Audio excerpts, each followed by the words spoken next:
Hello, friends. Welcome back to GM Philosophy. I'm the GM Philosopher. Thank you so much for stopping by. Today, we are reacting to a bunch of random roll tables that were homebrewed in the GM Philosophy community. We had a contest. The community members who engaged in the contest basically made a whole bunch of random tables, and I'm going to react to them today, including the contest winner. Now, let me tell you a little bit about this contest.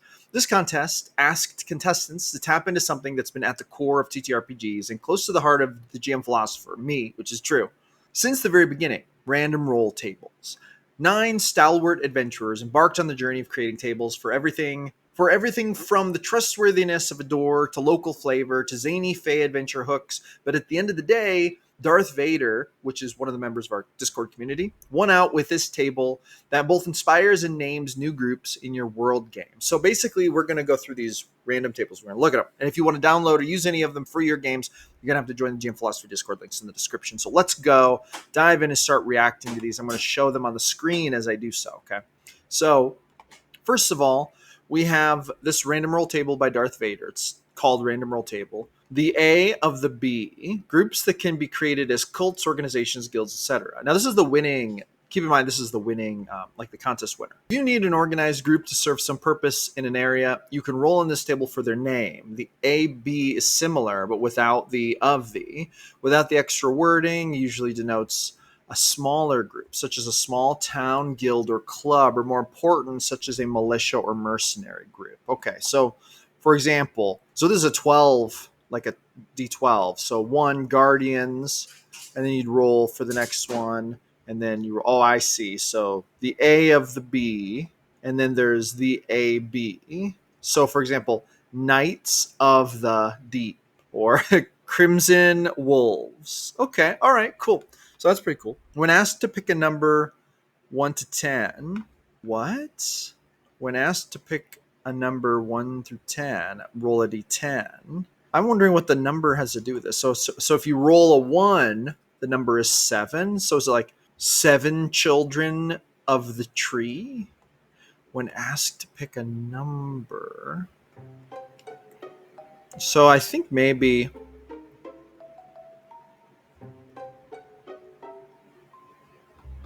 I'll be honest, I don't really know what the numbers are for. Maybe it's just an extra bonus to have on there. I'm thinking maybe it's like the number of people in it, or like, you know, if you need a number like having to do with the number of groups in your city. I don't really know exactly. I will be super honest. I've read over this like 3 times and I don't know what this table is for. That's so interesting. Am I just missing it? I may just be super blind and I'm missing what this table is for, but it almost seems like it must have to do with just like, you know, coming up with 1 to 10 numbers, but you would want different numbers when you roll than just rolling the D10. Super interesting. But this was the winning random table. And keep in mind, they were 1-page limits, so you can only have 1 page. But Darth Vader killed it with this one. Awesome. All right, let's move on and look at some of the other entries now. We're going to kind of go through these a little quickly so we're not having like a 2-hour video. But let's check out this table by Blue Rose Lion. And by the way, Darth Vader, love the table. Super fun. I love random roll tables. I've created so many of them, and I love them, and I use them all the time. So yeah, heck yeah. Great job, Darth Vader. Super awesome table. I just wish I knew what the number table was for. It kind of seems like a bonus thing. I don't really know. All right. Can you trust that? Blue Rose Lion random table. I'm taking inspiration from Weirdwood, currently being played by and on Ox Venture, where magic has gone wrong. Here, a simple flame spell can go catastrophically wrong, possibly turning the caster into an abomination. What if magical items like potions or scrolls are also unreliable or unpredictable? The following is a list of possible outcomes for consuming a potion or reading a scroll. Oh, heck yeah. So this is a 20, so there's 24 here. So I guess you roll it goes from 2 to 24. So that's like a 23 D23 random roll table. So I think the way I would do this is I'd roll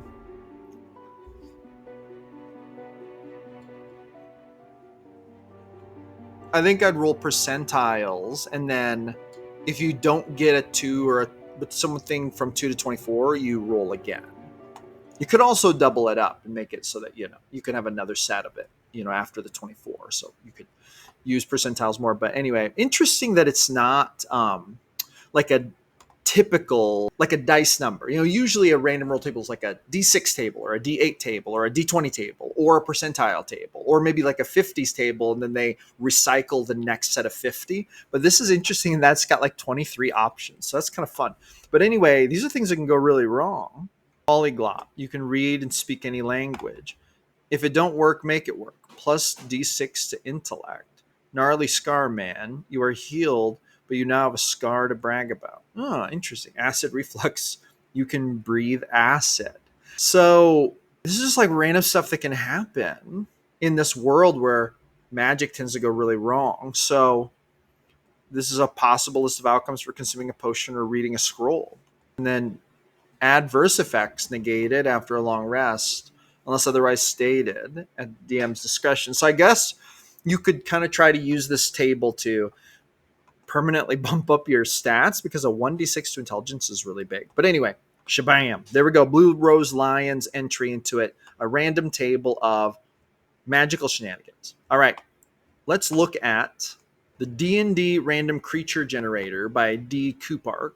Let's have some fun and create some strange creatures for your D&D sessions. Choose from or roll on each column below to create your own unique monster. Oh, actually, this is really cool. D. Coupark has created some cool stuff in the past. I actually ran a monster that D. Coupark created in one contest in my Barren Lands campaign. It was the mole maw, the callous mole maw. It's like an underground giant mole attack creature. It's really, really cool. Anyway, all right. Size description. Okay, so it goes from finger size all the way up to gargantuan. I like that. Okay, that's cool. That's like very system neutral. Face shape, longer canine face, flat canine face, pig boar face, long beaked bird face, elephant face. Interesting. Faceless blob, a lizard face. Nice. Okay. Neck and torso. So it can be snake, chubby, cat, giraffe, bird, big cat. Interesting. So it's kind of using like animal parts. Number of eyes. Oh my God. 12 eyes. Give me the finger-sized, chubby-framed, 12-eyed. And then we have the eye type. And they're all 12 of them are frog eyes, ears, large elephant ears. Yeah, put that on there. His name is Mephisto. He's like a little, sounding to me kind of like a little mouse creature, but creepy. Limbs. Oh my God. 4 monkey hands, 2 monkey feet. Yeah, heck yeah, that's what we're doing. Skin, fur, features, short coarse hair, tough bald hide, predominant mane, slimy amphibious skin, bushy hair. Yeah, we're going to give him bushy hair for sure. You would be random rolling it, obviously, but wow. Okay, how to use. I mean, roll once on each table or pick your favorites and combine the results to create a completely unique creature for your campaign. And of course, you can, with tables like this, you add flavor, right? So, make a sketch and put it on there. Heck yeah. Okay, I'm not going to lie. This is lit. Lit. I love this Deco Park. Well done. All right, now we're going to look at Divine Magic Mutation Table by ADHD. Okay. Magic is a raw, volatile force that takes precise control to bend the user's will. Many people will study for years just to be able to cast the simplest of spells, while others are born with the natural ability to grasp magic and twist it to their whims. I'm surprised at how much story people are putting into their tables. Like Blue Rose Line did this too, and so did Darth Vader, and actually so did D. Coupark. The people who created these tables didn't just create a random roll table. They put a little story in there and instructions, which is really cool. I think it's really, really cool. It can bend minds, warp reality, destroy completely, give life. When the magic goes unchecked for one reason or another, sometimes its chaotic nature will impact those attempting to use magic or those affected by it. This is kind of similar to what Blue Rose Lion's table was saying. Below is a table detailing possible mutation due to magic exposure. The following table is an example of divine magic exposure. Each form of magic would present its own unique mutations based on the source of the magic. This is almost like a radiation thing. This is like nuclear fallout type stuff. This table is designed to be used with D&D 5e or TOV. Okay, that's cool. So this is a D20 table. Creature gives cherub wings. These wings are not strong enough to fly with, so they look cool. Gain the ability to cast the light cantrip. So When do you roll on this? In all cases, the magic can bend minds. The following table is an example of divine magic exposure. So this is divine magic exposure. So if a character has been exposed to a lot of divine magic, they might roll this. That's why there's the cherub wings, because I was thinking to myself, why cherub wings? But it's divine magic. Okay. Creature gains angelic resilience. Creature can cast healing word spell once a day. So these are kind of positive things. These are like positive mutations. Creature grows one size category larger. Jeez. Creature now glows with bright light up to 5 feet and dim light up to 10 feet. Creature can cast shield spell. So just like a lot of these, I don't see any negative ones. So these are all good things, I think. Yeah. Roll a d10. The creature's natural life extends by 10x the results. So they gain longer life. That's actually really cool. The themes in this table are really cool. Like, these are very on theme. The creature grows angel-like wings, gaining a flight speed equal to their natural movement. See, so these wings give you flight. But, like, listen to this. Like, this thing where it's like their life is extended. That's very on theme with divine magic, I feel like. It's really, really cool, ADHD. The creature gains magic resistance. Creature has advantage on saves against spells and other magical effects. This is very powerful. I almost feel like this would really give divine classes like paladins. Well, no, this is only actually that's not true, because this is anyone who's around divine magic. So you could have everyone, if you're playing like a very divine focused campaign, all of your players after like 3 levels could roll on this and see what mutation they're developing. So I like it. That's like super cool. Very cool. Shabam. All right. Let us look at the next table. Random roll table. I really love random roll tables. They're so simple, and yet they give you so much. Oh, here we go. Dirty Socks. Heck yeah. Excited to see a submission by Dirty Socks. Feel like Dirty Socks always submits awesome and very interesting things. Random roll table. Local legends that are totally made up, probably. I like the design. This looks really good. This looks like actual legit. Whispers, wine, and wild theories. Roll for legend. This is a fun one. Already, like, I can tell this is funny. So you roll a d20, and then is it true or false? Why? Wait a minute. So the table is telling you whether it's true or false, and then why it's true or false. Interesting. I would have thought that it was going to be left just up to the whims of fate. So, for example, number 1, a cat wearing a monocle runs an underground gambling ring in the cellar. Is this true or false? It is true. Why? The cat is a polymorphed crime boss named Silvertail. Plays dirty. So that's like, what?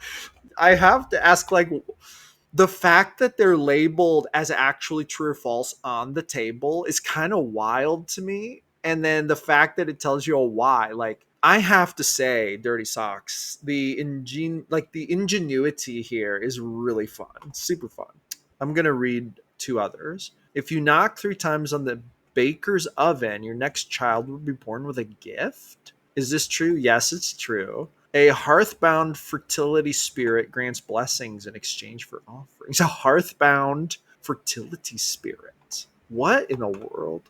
Okay, so let's just read this one.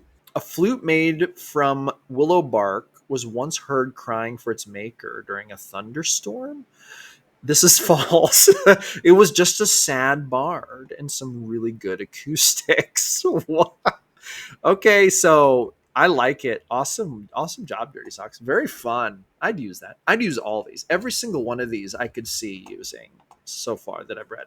All right, here we go. Next, we have One-Liners by Doug Dingle. Finishing move one-liners for rad bros. Okay, yes. Ever struck? Okay, this is cool. This is like, I just have to say, this is like some old-fashioned typeset font. I am here for it. I love old-fashioned typeset font. Shabam. Ever struggle to lay down a nice one-liner after a kill? Need that special flair to really drive home that enemy kill? Try the Doug Dingle's finishing move one-liners. Okay, what? Okay, let's see. For beheadings, for leg damage. Oh, they're separated. They're separated by what you did to them. Okay. Here we go. Beheading 1d6. Way to use your head. Oh, so bad. That'll get you ahead in life. He's head over heels. Okay, here's what I would do. I would literally create a bard, like swashbuckler, who's like a Cyrano de Bergerac knockoff. And then this would be the page of his dialogue. Fire damage. I'll take mine. Well done. Oh, come on. This is so, oh my God, this is so ridiculous. What about good midsection blows? Well, that really takes cuts. Oh, they're like dad jokes. I guess I just had a gut feeling about you. What for the poison acid damage? What a meltdown. Clean up in aisle, damage output no. So if you roll 18 damage, clean up in aisle 18. What? This isn't the first toxic relationship I've ended. Oh my God. Doug, this is ridiculous. I really like this. I would totally use this. But I would use it for one character. Like I would design a character specifically that would do this because this is niche. That is niche. All right, here we go. Village Town Flavor by Garrick. Heck yeah. I feel like I haven't seen Garrick make a contest contribution in a while, but Garrick makes awesome stuff. Village Town Flavor by Garrick. Kinds of things that often don't get generated or written down for villages or towns. This is very on point for Garrick.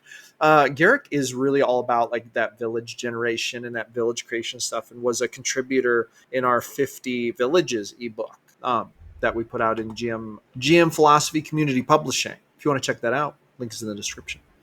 All right, kinds of things that often don't get generated or written down for villages. Okay, so general mood, 2d4. Okay. Harper Valley, a bit xenophobic, aloof, hesitant. Visitors are fine. They spend money. Oh, interesting. Stuff always works out somehow. I like that. That's wholesome. Happy Valley. Economic level. Near starvation. Hard scrabble. Okay. Law style. Going from anarchy worse than the Wild West. That's funny. It's like, what's the law style like here? You could say it's worse than the Wild West, but it's better than total anarchy. It's like, okay, whatever the crime, just pay the fine. Okay. Know someone who's connected, sometimes fair, normally impartial. Pretty organized, very strict police state. Heck yeah. Defense. Oh, so like the city's defense. Ranges from none to having militia to then fort garrison while beyond the local means to pay for. There's extra stuff written into that one. Idiosyncrasies. This is an optional to 20. Thursdays are unlucky. That's so random. Yellow is an evil color. Oh, Garrick. I like this. This D20 table of the idiosyncrasies is the best part of this page. And this is very close to being in the top 3 of my favorite tables that I've so far seen in this contest, because butterflies return on number 10 under idiosyncrasies. Butterflies return on a predictable day each year. Do you know how much story could be written into that? I can already, that like triggers me to be thinking of a plot arc. Very cool. Number 16, evening meal must start with soup. I could imagine that. You go to a village and they're just like really serious about it. And if the people in the village catch the party eating anything other than soup as the start of the evening meal, they get like maybe really offended. And then maybe it causes them to start like there's like some serious actual discrimination that goes on. Like that would be so funny. That would be so funny. But you make it really serious, like so it seriously affects them. Like no one will sell them stuff now. They can't rent a room because they didn't eat their dinner right. Well done, Garrick. I really liked it. All right. Next, we have What's Behind the Door by Cherry 5555. Cherry 5555, I don't believe we've spoken yet. This must be either a member of the Discord who has changed their name, or they haven't been around for a while, or they're maybe new. But I have to say, I do not directly recall who this is, so this must be a newer member. What's Behind the Door? Looking for quick ideas to add some creepy and unexpected moments to your game? I like creepy and unexpected. This D20 table will give you 20 different things your players might find behind a door, from unsettling scenes to strange creatures and eerie silence. Ideal for horror or mystery campaigns. It helps DMs bring horror, tension, and surprise without needing a lot of prep. Just roll the dice, open the door, and see what happens. All right. So let's say we roll 1. A cheerful girl who insists her eyeless teddy bears speaking to her in whispers. Okay, that's not creepy. It is, but that's awesome. Totally, I feel like I could build a whole. That sentence could inspire me to build like an 8-session campaign arc right there. Number 2, a disheveled nobleman frantically writing the same word over and over. Run, run, run. Sounds like an alien abduction to me. Let's go to number 10. A sleeping dragon no larger than a house cat snoring softly. Scarier than you'd think, probably. Number 15. A library where books are whispering their contents to each other. That's kind of eerie and creepy. What a good idea. That's very original. 20. A group of skeletons playing cards. One looks up and says, "Want to join?" Oh, wow. Wow. I'd totally use this table. Well done, Cherry 5555. Whoever you are. Introduce yourself sometime. If I see you, I'll introduce myself. Thanks for joining the contest. I like it. Excellent done. And then we've got, last but not least, we have Wild Whimsy and the Wacky Woodland. John Haney Productions proudly presents. Hey, yeah, heck yeah. This is very official looking. So here's the thing. John is like our lead moderator, lead counselor on the Discord, always creates awesome stuff, has won many contests in the past, now runs the contests, literally, does all the administration. So give John a big shout out and thank you for all the awesome stuff he does on the channel. Literally contests, I mean, he runs them 100%. From brainstorming to deployment. So awesome. But I want to read this. Looks like we have a D12 table here. Is your adventuring party traveling through the Fae realm? Or maybe one of them stepped in a fairy circle? Ooh. Perhaps they drank a potion of possibilities or ate a mysterious mushroom. Have they just jolted awake from a necrotic nightmare, or are they still strapped in it? This is just the table for you. Wild Whimsy in the Wacky Woodland is the perfect table to generate weird scenarios on the fly. A single session or a group of them strung together might be perfect to generate odd opportunities for your plucky adventures on a magical place. All you have to do is start on the left and roll a d12 each time you get to a blank in order to fill it in. Repeat the process until you have the whole sentence. Exactly how those crazy critters are doing what they're doing is completely up to you. How on earth their tasks have anything to do with why they're doing it is also up to you. But no cheating. The zanier the better, for real. If you're going to change the answers, why are you even rolling the dice to begin with? Enjoy.